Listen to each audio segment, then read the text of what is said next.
business around existing traffic. A lot of online businesses, I hate to say it, fail. We're talking about over a 90% failure rate. If that wasn't bad enough, most of them failed on day one. I can make that bold claim because they did not build their businesses around existing demand.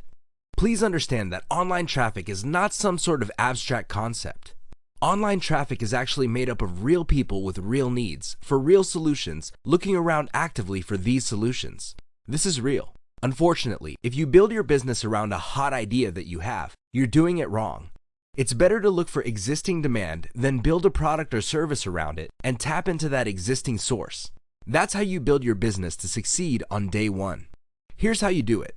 First, you need to find high traffic platforms. This is not hard to do. You can start with places like Facebook, YouTube, Twitter, and others. Within these platforms are specific areas where people with specific interests congregate. For example, Chihuahua lovers have so many Facebook pages and Facebook groups to choose from. People interested in applying to college have certain hashtags that they use on Twitter when looking for information about college applications and admissions. Find these high traffic platforms and drill down to the niches of information people are already looking for. I'm talking about hashtags, Facebook pages, Facebook groups, so on and so forth. Pay close attention to how loyal these people are. Do they post a lot of comments? Do the people share a lot of content? How engaged are the members of these places? You should also pay attention to whether people share commercial messages on those places.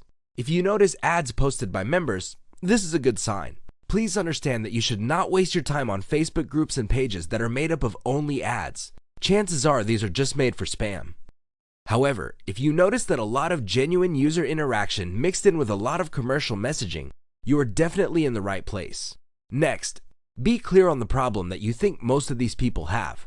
This can take quite some time. You can invest the time and effort yourself, or you can hire a virtual assistant through places like Fiverr or freelancer.com. If you want to save money, you can try $30 daily virtual assistant freelancers who work on a quota from conyoplus.com. Whatever you do, get somebody to help you get to the bottom of these problems that people who hang out at these places have in common.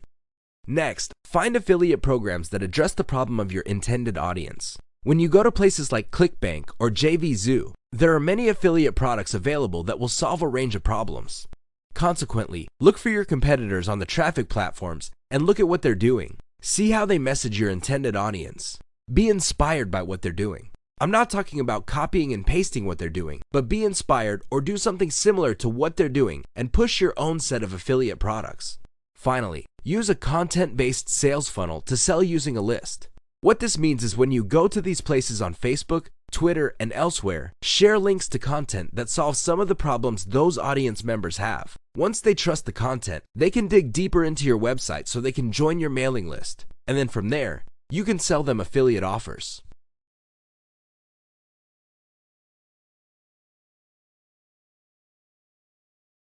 Reverse engineer your competitors to get a head start.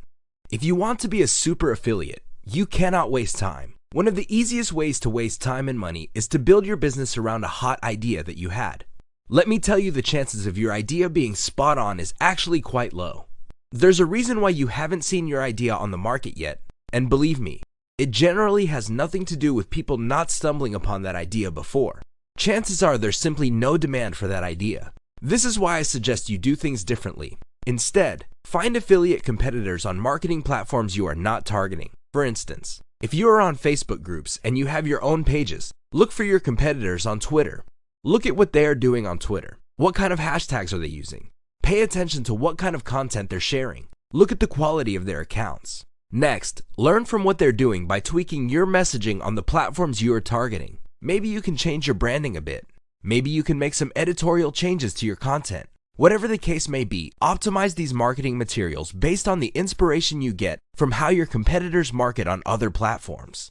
The key here is to come up with better content and branding by figuring out what works for them. This is crucial because you don't want to come up with completely new and untried and unproven stuff. You might end up spending a tremendous amount of time, effort, and money doing so only to end up with very little.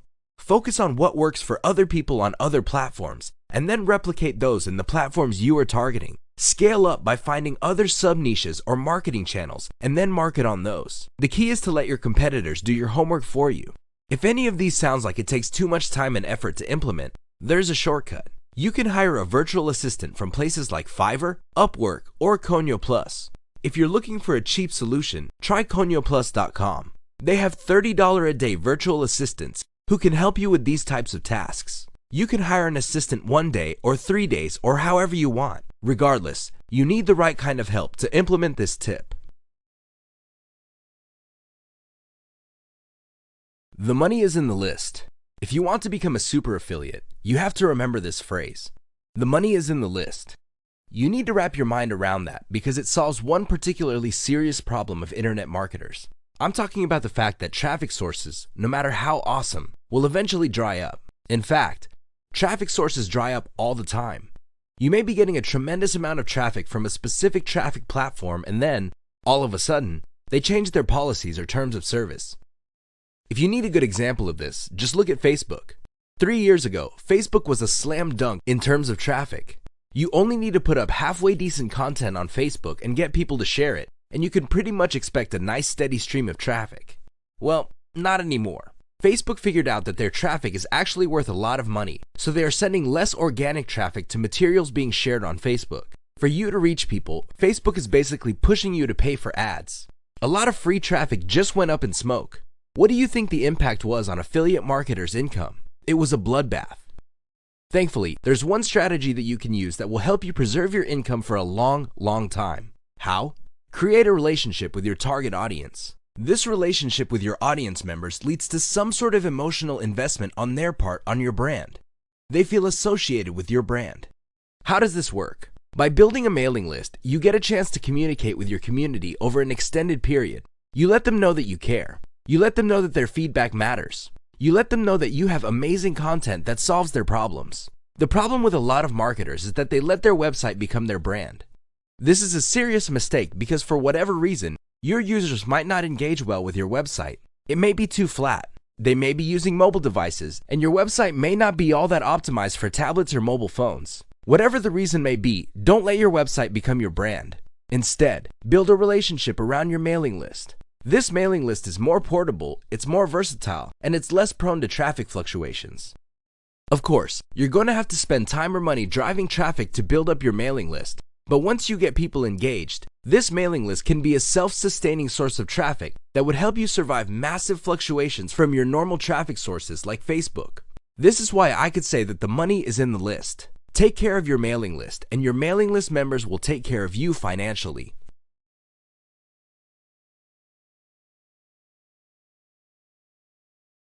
The 7 deadly sins of list marketing.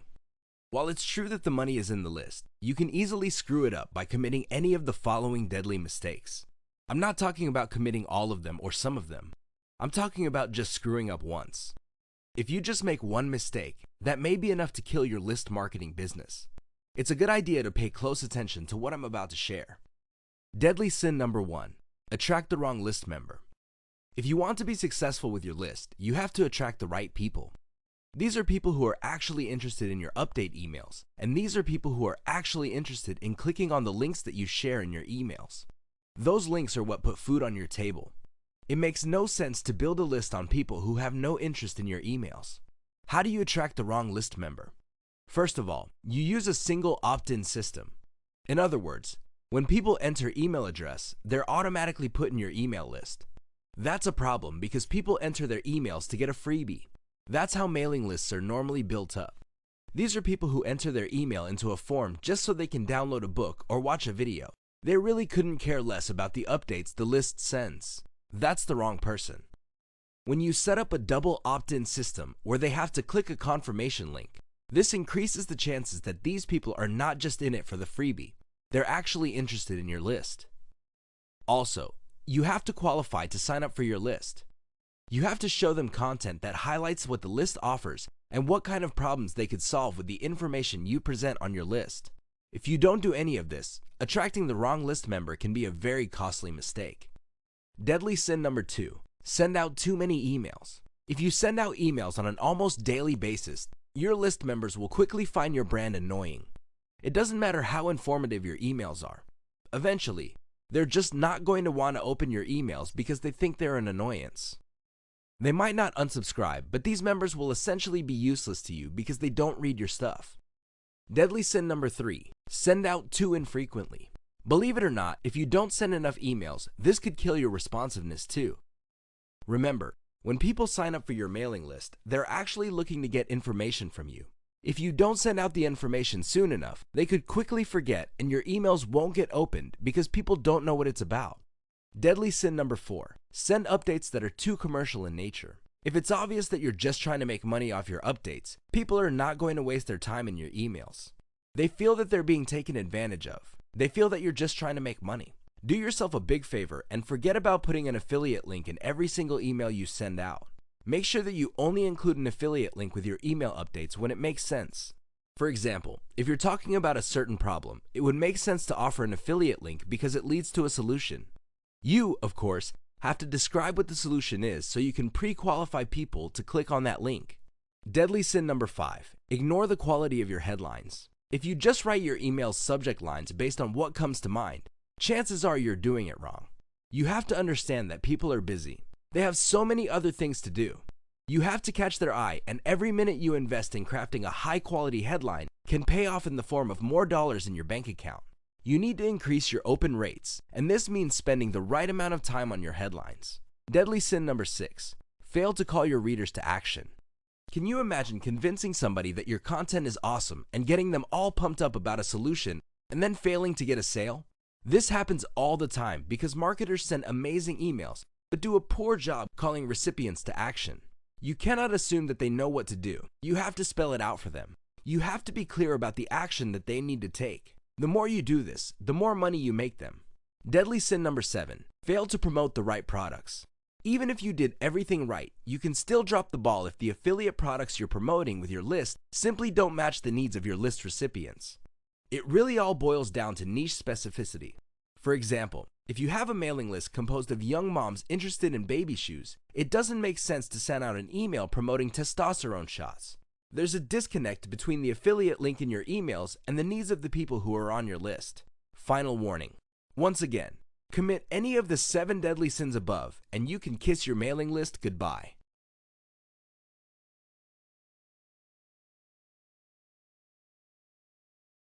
Don't hesitate to ask for a better deal once you've proven yourself. I've got some bad news to share with you. The sad reality of affiliate marketing is that the majority of people who sign up to an affiliate marketing program don't send any traffic. Seriously, if you have 100 people signing up to an affiliate program, only a small percentage of them would end up sending any traffic at all. For a variety of reasons, the majority of people simply don't send any traffic.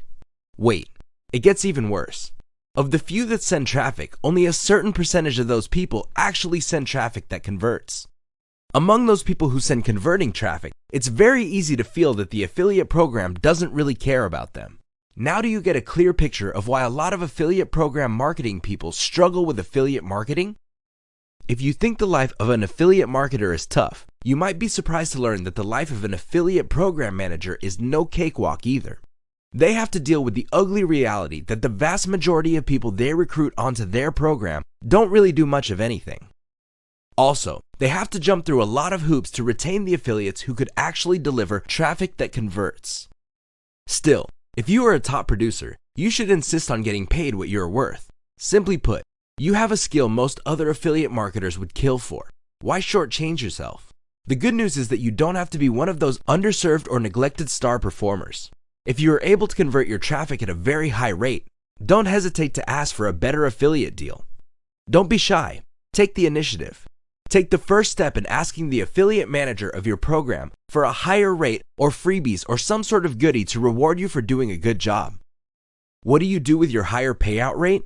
You should only do one thing with it: reinvest it in your business. This enables you to get better traffic. This enables you to optimize the conversions of your mailing list, and this can lead to even more income. Don't just buy a new car or waste it on a big screen TV. Instead, reinvest it in your mailing list business so you can make even more money.